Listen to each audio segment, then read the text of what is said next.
Joshua 6:1. Now the gates of Jericho were securely barred because of the Israelites. No one went out and no one came in. Then the Lord said to Joshua, "See, I have delivered Jericho into your hands, along with its king and its fighting men. March around the city once with all the armed men. Do this for 6 days. Have 7 priests carry trumpets of ram's horns in front of the ark. On the 7th day, march around the city 7 times with the priests blowing the trumpets. When you hear them, sound a long blast on the trumpets. Have the whole army give a loud shout. Then the wall of the city will collapse and the army will go up, everyone straight in."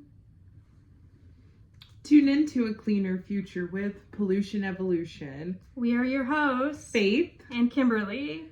You can listen to our podcast every Saturday at 4 p.m. on YouTube, Spotify, Apple Podcasts, and anywhere else you get your podcast from. We're very literally on every single streaming platform. And then if you're interested in following along in our journey and finding more educational content, memes, or just some behind the scenes, you can follow our Instagram at Pollution Evolution Podcast. And we also just created a TikTok too last week, and that is also Pollution Evolution. And we've recently introduced a new thing where we are including all of our references and anything we mention on our episodes in our link tree. Our link tree contains links to absolutely everything I just mentioned and some extra stuff. So if you're interested in checking that out, you can also go to the link in our bio on Instagram. Welcome to the Horn of Jericho episode. Today we're going to be discussing white phosphorus. For those of you who don't know, this is not a common industrial pollutant, but it has been used very recently and for many, many years. Mm-hmm. So we thought that it was very important to discuss this and the environmental and human impacts it has. Yeah, and just a disclaimer for this week's episode, we are going to be handling a lot of heavy topics this week. We will be talking about military actions, wars, war crimes, and some pretty graphic depictions of human injuries. If those things make you uncomfortable or you are under the age of 18, please click out. We have all of our other podcasts are family friendly, and you can find more family friendly content, but this week there will... This is Paco. This week there is a trigger warning included for this episode, and we're also letting you guys know this was our own independent research. Everything that we are presenting today was found through verified sources and peer-reviewed sources. So again, if you would like to see more about where we're getting this references from, go ahead and click on our link tree at the end of this episode, and you will find all of those references for your viewing pleasure. So now with that, we are going to get into it. All right. Everybody, this is Paco. This is my dog. We love him so much. He will likely be interrupting this video many a time. Mm-hmm. So please get used to him being here. He's just a boy. So first, let's talk about the history of white phosphorus. So Faith, would you like to discuss the history for us? Sure, yeah. So white phosphorus is actually the first allotrope of phosphorus.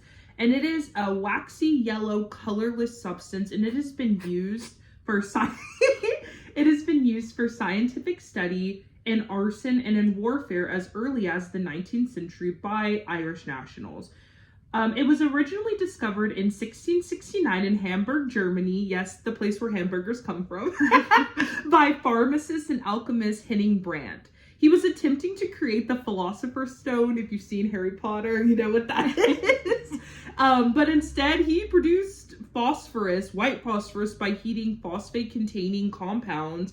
And it essentially started to emit this gas. It condensed into a glowy, waxy substance. And he was like, oh, crap. What did I just create? And that is white phosphorus. But the tricky thing is, white phosphorus ignites once it's exposed to air or temperatures above 30 degrees Celsius, which for our American viewers, that's around room temp. And it is a very, very dangerous pollutant. It has a very long and colored timeline, and we're going to get into some of the major advancements of white phosphorus. Yeah, so it started off in the late 17th to early 18th century, as Faith mentioned. Early research on the properties and the reactions continued, including its highly flammable nature. Keep that in mind, leading to its use in matches. Mm-hmm. In the 18th century, scientists like Antoine Lavoisier further studied and classified phosphorus as an element. So before this, it wasn't even on the periodic table. Yeah, that's crazy. That is crazy. So mid-19th century, it was developed as a safety match, which reduces the dangers associated with white phosphorus in everyday use due to its high reactivity. World War I comes around, and white phosphorus starts to become widely used as a military incendiary weapon, so a fire weapon for military, due to its ability to burn intensely and cause severe burns. So because of the way that white phosphorus interacts and because of this war, there was a 1925 Geneva Protocol. This international agreement restricted the use of chemical weapons, including white phosphorus, in warfare that is still enacted to this day.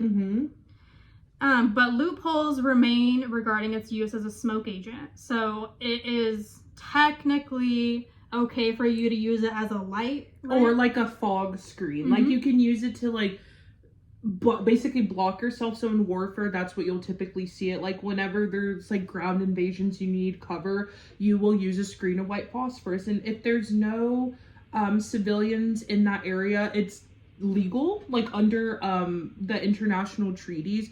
But that still doesn't mean that the effects on the local environment are not completely devastating. Yeah. So and also, sorry, No, not to go interrupt you, ahead. but I just like, we have to remember that the soldiers fighting in these wars are also just like normal people from their city. They're like the working class individuals. So like a lot of times, like you get drafted or you don't have a choice, and like you're also being exposed to white phosphorus whenever it's being used in that way. Yeah, and remember, it says it causes burns. Like it can cause severe burns. So World War II, we didn't learn. Do we ever learn? Nope. We continue to use white phosphorus munitions by various militaries. Everybody knows who was in World War II. Okay. Late 20th century to present, there are still concerns regarding the use of white phosphorus, specifically on civilians, due to its devastating effects. So it leads to a lot of debates about its military use, and there are calls for stricter regulations. And we are going to be discussing some of this towards the end of the episode, so stay tuned if you want to learn more about that.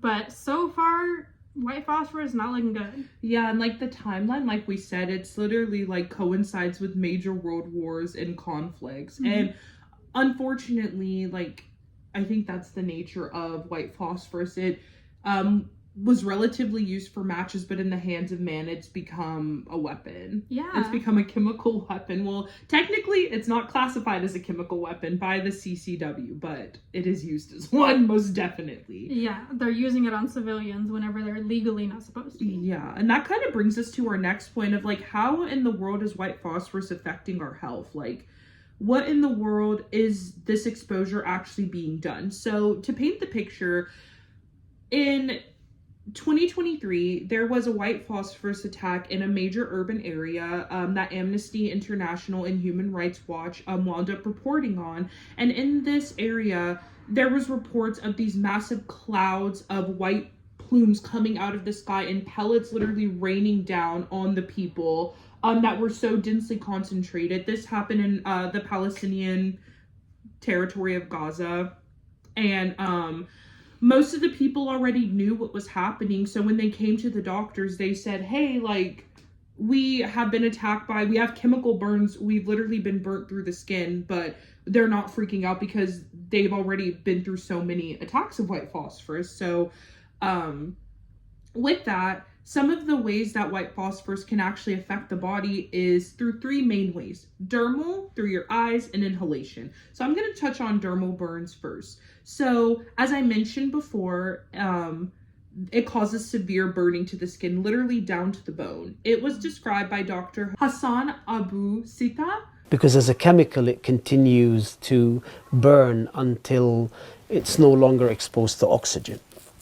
And so these burns are almost like a core that goes from the outside to the inner aspect of the patient. And you've seen it once, you've seen it again, because when you start cutting away at the burnt tissues, really it's like a tube of burnt tissue. A lot of the victims of this have either seen this happen, had family victimized, and or have been victimized themselves, and this is multiple recurring injuries.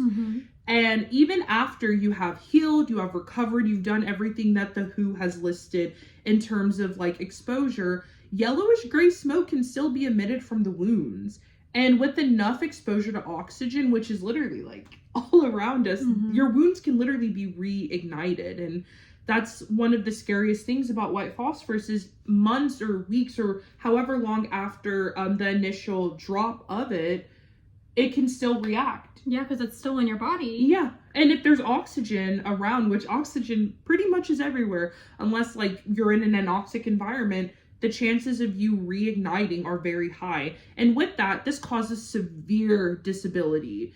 It literally can cause like your skin to be melted down to the bone. And recovering from a white phosphorus injury can literally lead you with lifelong disability, even if you recover from the initial exposure. Yeah, because I know that they, like, in some cases, they try to minimize how much you're going to be exposed later on in life because they amputate. And that's the sad reality is for them to not have pain for the rest of their life, they have to get rid of that body part. That's how severe this is. That's why we wanted to do an episode on white phosphorus. Like, it might not directly affect us here in the States, but it is something that has been deployed all around the globe, and it is still being deployed as recent as 2023. Yeah. So next, let's talk about the eye, like what happens to your eyes when you're exposed to white phosphorus. So for those of you who don't know or haven't seen the photos, it falls down as it literally looks like pellets of fire falling down. And then once it hits its fire, there's gonna be a lot of smoke. So that can go like into your eyes and cause irritation. It can cause your eyelids to move involuntarily. So you don't have control of your eyes. It can give you fear of light because a big flash of light has literally impaired you. It can make you shed more tears than usual, so you may find yourself crying a lot more. It also can cause pink eye. Most of us know what pink eye is. That's the least severe of all of it, but it's still not fun. Yeah. And it's really hard because whenever there's a smoke, it not only affects your eyes, you breathe it in.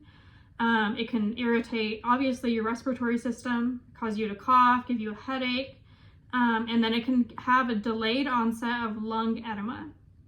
And it's hard reading these things. It's really hard. This episode today, we are doing it because we care so deeply. And we recognize that this is a very volatile topic to be talking about.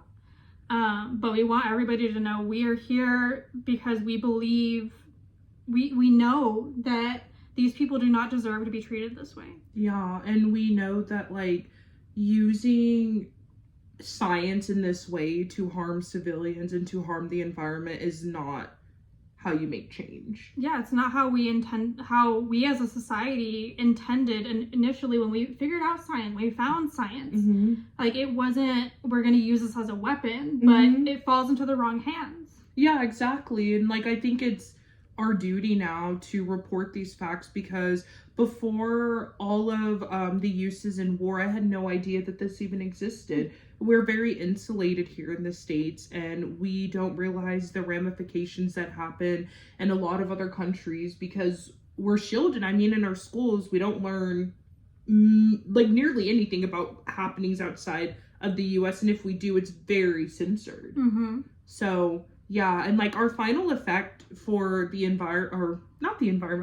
for your health is the mental toll of it.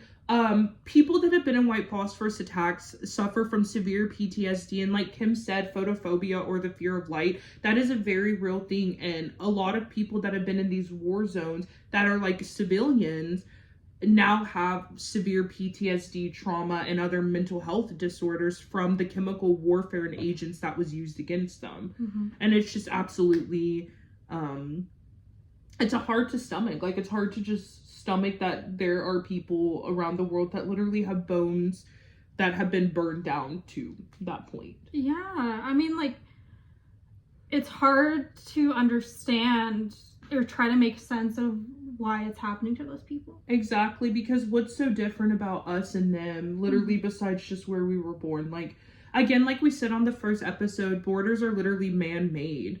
The land, like, we all used to be like one continent. We were literally Pangea, and we all were one people. We all came from Africa, and then, like, the reason why we all look different is literally because we just adapted to the amount of sun we get. And, like, I don't know, it's just so sad that, like, we come from all this unity, and then now we're literally bombing and dropping chemical weapons on our brothers and sisters. Yeah. And it's not just impacting the people, it's impacting the environment that surrounds these people. Yeah. So let's talk about some of the environmental effects. So would you like to cover the water? Sure. I don't know why I sounded so excited about that. I am excited to, like, bring this to you, but I'm not excited to talk about the damage. So white phosphorus is usually released into the water through a multitude of pathways, either through manufacturing, military uses, or it's spilled during transport or storage. So white phosphorus can be found in the water due to these issues, and it's also found in the sediment at the bottom of the water bodies. And if you guys remember our chromium hexavalent episode, we talked a lot about sediment and the way and about bioaccumulation. So in anoxic environments, white phosphorus can actually degrade to form phosphine. And phosphine is a highly toxic compound. And once it goes to the air, it becomes a little bit less harmful after the phosphine phase. But because phosphorus is the main component, it can actually cause algal blooms in those waters. And I don't know if you guys know, but an algal bloom is like when you see a bunch of algae like floating on top of the water. It looks green, it looks murky. It's called eutrophication. And that creates the anoxic environment. So essentially, when we're dumping this much white phosphorus into the water, we're creating this anoxic environment. We're creating algae blooms that causes fish to die, that causes phosphine gas to form, and that also causes less dissolved oxygen in the water, so plant life just can't thrive there. So it's a whole, like, system of effects. And once it accumulates in the water, it also bioaccumulates in fish. And again, see our chromium hexavalent episode, I'm shamelessly plugging. And it can also be passed on to humans who eat this. So again, using Palestine as an example, they are on the Mediterranean Sea. One of the largest exports is fish and seafood and maritime activities all along the Mediterranean, not even in Palestine, but like in Greece, Turkey, Morocco, you know? And a lot of this white phosphorus has been dropped there and has transported around the Mediterranean. So people are experiencing bioaccumulation there in those areas where this has been dropped because they're eating that fish. So we talked about dermal exposure, and just to clarify for our viewers and listeners, when, you know, it's getting in the water, if you're swimming in this water. Yeah, if you're swimming in the water, you're being exposed. So the soil. White phosphorus binds to soil. It loves to attach to soil. Like a clingy ex. Yeah. It can remain in soil for years because it doesn't necessarily need oxygen. And if there is no oxygen, it's not changing forms. So it's not changing forms, it's staying as white phosphorus.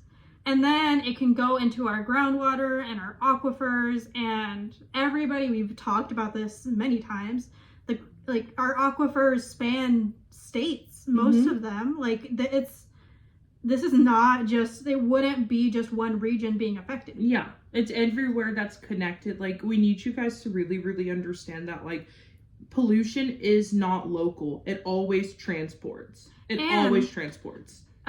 For those of you who don't know, to give like transport example, I used to study Saharan dust. That was one of the things I studied, and Saharan dust is exactly what it sounds like. It's from the Sahara. It's dust. It comes all the way from the Saharan desert to Texas.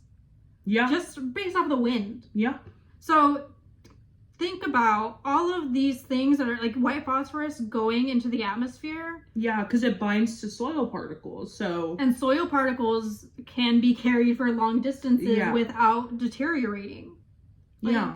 And if like the white phosphorus is actually like bound up inside of the soil, it's not going to be exposed to oxygen either on the transport. So it's like, each soil acts differently. So depending on if it's like clay or silt or whatnot, it will look a little bit different. But for the most part, like, it's quite alarming. Yeah, and that's why we all need to be concerned. Like, it's not just the other side of the world. Mm-hmm. Like, the other side of the world is a part of us. Like, we are being impacted. We're all human, you guys. We all live here. Like, it's like going into your house and burning it down and being shocked that you don't have a house anymore. Like, come on now. And so going to burning things down, white phosphorus fires can devastate vegetation very drastically. I mean, it's a fire. It's an intense fire. It's a chemical. It can burn through your skin. What do you think that's going to do to a plant? Yeah. Like, it's not going to take long for it to wilt a plant, make it die, or to desiccate it completely. Mm-hmm. Like, yeah, and it also ruins like agricultural productivity because if the soil is being affected, the vegetation's being affected, food cannot be produced in that land, or if it's produced, it's going to be very, very low yields. mm-hmm. And in a lot of the regions where this is happening, that's some of like our major cultivation reasons for things like olives, dates, and like things like that mm-hmm. like people are consuming all over the world. Yeah. And so I think that, like, again, we just need to be cognizant. We're always talking about like pollution affecting agriculture, but I think a lot of people really don't understand like our food systems. If our water's not clean, if the soil's dirty and the air's dirty, your food is also going to be. Yeah. And I hate to say dirty, but I mean like it can accumulate pollutants in it. And that's very true. Our meat can, our vegetation can. I mean, that's why like there's like all these bacteria outbreaks. Like, our food can be contaminated. Yeah, look at bird flu right now. Yeah. Like, their eggs at HEB right now are like $12. I literally spent, I got pasture-raised eggs and they were $10.98 for a dozen eggs. Because last time we went there was like poop and feathers on the eggs. Do you remember that? Yeah. Okay. Sorry. Speaking of animals, it can do the same thing to animals that it does to humans. Mm-hmm. So it can burn their skin or their fur and burn to their bone. Which leads us, we discussed a little bit about the socioeconomic effects, but whenever white phosphorus fires are started, it can burn down entire houses, commercial units, cars, and then as Faith mentioned, agricultural land. Yeah. This also, in turn, if there's no houses, there's no commercial units like apartment buildings, there's no businesses, everybody's going to have to leave. You have to migrate into a safer area, and then that affects education, like your livelihood, mobility, healthcare. And then also, if it is schools and hospitals and colleges getting destroyed after the war, the people in that area, what are they supposed to do? Because again, like, wars are fought for nation, not for people. Like, when was the last time, like, genuinely in like the 20th or 21st century that we genuinely had a war that like was being waged that wasn't for a conquest of some sort to get a like material or mineral? I mean, we literally invaded Afghanistan on a lie to get oil. And there have been protests against these wars, like forever. Literally. There's always been protests, and like people don't agree with what is going on. And for those of you who don't know what is going on right now, like, start reaching out to people, ask questions to people, be safe about what you're doing, but get informed. Yeah, you can even, like, if you need independent news sources that are not like biased one way or another on the political spectrum, I recommend Courier News, Democracy Now, AJ Plus, the Associated Press, and just like independent journalists that are on the ground in those areas too. We follow, like, Bison is a great example, Motaz, Plestia. Any of those people, you can follow, and they will give you Greg Stoker, just the PSL. And Al Jazeera English. They have a specific English newsletter, independent, but again, very good, very informative. As always, we always recommend that you guys look, like, if you want to learn more, please go to our link tree. Please do what you need to do. Do your due diligence. Because this one specifically is so important for everybody to pay attention to. Yeah. So now that we've touched on the health effects, a little bit of the history, and the environmental effects, we want to talk about how this is actually regulated, because there is regulations. So the use of white phosphorus is regulated in the 1980 Convention on Conventional Weapons, or CCW, and the Convention on Certain Conventional Weapons, or the CCW. And they have found that white phosphorus is not a chemical weapon under the Chemical Weapons Convention, as it acts as an incendiary agent and not through its chemical action on life processes. And that is Article 2.2 of the CWC. But the use of white phosphorus may violate Protocol 3 on the use of incendiary weapons of the CCW in one specific instance. And this is what you guys need to really lock in for. If it is used on purpose as an incendiary weapon directly against humans in a civilian setting. Other uses, such as illuminating the battlefield, are not prohibited. And in order to establish this illegal use, the CCCW, under the CCCW, an investigation needs to be launched at the intent behind the white phosphorus. And that currently exceeds the mandate of the WHO. So in all reality, there is not really much governing. Yeah. Yeah, this is directly from the WHO that we pulled this from. The WHO is a World Health Organization, so they're literally the World Health Organization. Yeah, and they're even stating that the investigation and finding the intent, because they would have to investigate large billion-dollar countries and governments, and obviously one agency cannot take on multiple governments, multiple world powers. And so I think that's why us as a people need to be speaking up and bringing light to this, because if the WHO can't do it and these war crimes continue to happen and these civilians continue to get targeted in this way, then what's the point of humanity if we can't even save the most innocent and vulnerable? And so now that we've talked about everything, let's get back to modern day uses. Again, for our viewers, if you feel like this may trigger you, please log off now. This is going to be actual incidents of white phosphorus. So please, if you can't handle it, log off now. So the first place we're going to cover is Gaza. So the Human Rights Watch reported that on October 10th and October 11th of 2023, white phosphorus was fired into densely populated urban centers of both Palestine and Lebanon. Israel first used white phosphorus in 2008 in the Gaza war, which left 1,400 Palestinians dead in a 3-week period, but declared in 2013 it would stop the use of white phosphorus. Amnesty International released images with munitions that held the Department of Defense's identification code for white phosphorus-based rounds. Israel maintains they did not use white phosphorus despite these reports.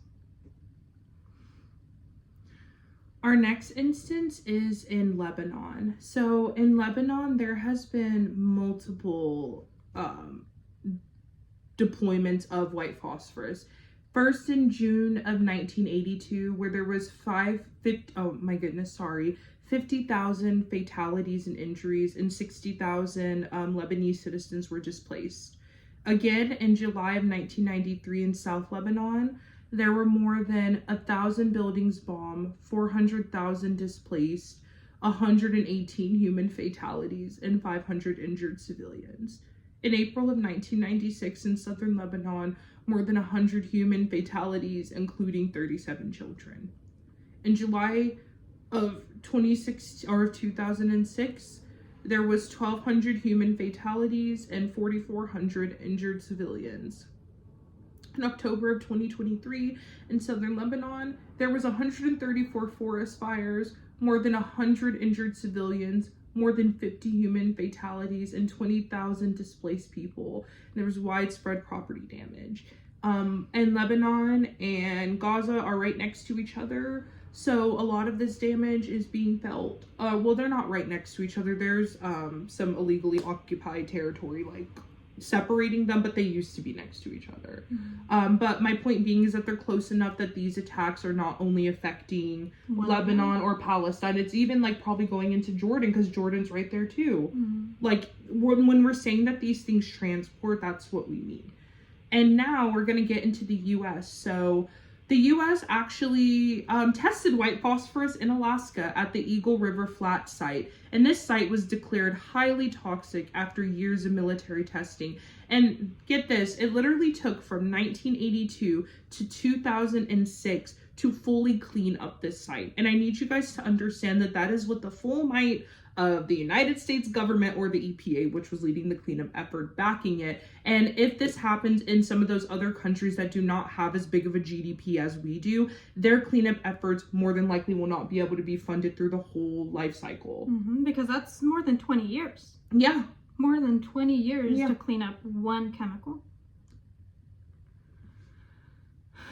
And lastly, for the US, we have deployed white phosphorus in Iraq and Syria in our fight against ISIS. It has been noted that we cannot prove if this was used in civilian areas. So for now, we cannot say yes or no. But given our track record, I truly would not be surprised. We have been bombing the Middle East for decades at this point. So I don't put anything past. Yeah.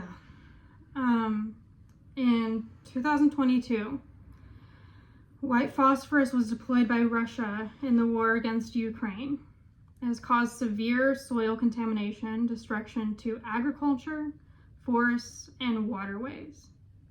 Yeah, and right now, Ukraine is really suffering. And all these nobody's places talking about it. Are suffering. And the use of white phosphorus, again, like the site in the US is located in Alaska. That is so far from us. This genuinely like does not touch me and Kim. We are not being affected by this, but even knowing that thousands of people have died and thousands of people have been exposed to this pollutant literally keeps me up at night sometimes, because I just can't fathom, like, one, the immense privilege that we have, and two, the immense evil that could be used, that could even think of this chemical weapon and then deploy it against another human being. It is really hard. I always tell my husband, I'm like, you better finish your food, because there are people who don't have food. Yeah. Who genuinely do not have access to food right now. Because of things like this. Because their land's contaminated. They've been displaced from their homes. There's a war raging on outside. And again, like, the biggest, like, what is the word? Like, consequence of the war is always the people. They're always the ones that are left, like, no matter what, the most innocent of society are left with these broken, barren homes that have been bombed beyond comparison, and then they're just supposed to pick up their life. Like, nothing. Yeah. And they're expected to, like, want to leave their home. Like, if somebody destroyed my home and told me, you're not coming back, I'm marching directly back. Like, that's my home. And it's, like Faye said, it's just hard. Like, doing the research for this episode was heartbreaking. Yeah. Because we know that our listeners and our viewers deserve to know the full information. None of this is to scare anybody. It is purely to let people know what's going on. If you don't know, look up what is going on in Palestine. Please follow news reporters, learn about Ukraine. Like, learn about Syria. Learn about Congo. Learn about Sudan. Like, learn about the third world that has been abandoned by the first world. And the reason, I don't know if you guys know this, but third world countries aren't actually because they're poor. They got that name because they used to be colonized and people pulled out of them. That's why they're called the third world. And these places are literally some of the richest in the whole world, and they're being exploited, and they are having wars raged against them. For natural resources. Yeah. For fossil fuels. Essentially, most of the time. Yeah. It's fossil fuels. And land acquisition. Like, not to get, like, I know we're going off, but, like, we're just trying to show you guys that, like, pollution is just not one issue. It is interwoven in all aspects of our life, and if you are beginning to recognize that through pollution evolution, then we are doing our job. Yeah. If you guys are interested in learning more about any of these places that we mentioned, again, please check out our link tree. We will provide fundraising links, donation links for all of these countries that are being affected by war currently. We are praying for a peaceful world. That's what we pray for in 2025, a peaceful world, no war, free of pollution. To end us, when the trumpet sounded, the army shouted, and at the sound of the trumpet, when the men gave a loud shout, the wall collapsed, so everyone charged straight in, and they took the city. And with that, that's our episode 6. Yeah. Thank you for tuning in. Join us next week when we go to infinity and beyond to talk about forever chemicals. We promise next week's episode will not be as morose and filled with talks on war and chemical weaponry. But again, thank you for joining us and thank you for tuning in. Yeah, thank you everybody. Bye. Bye.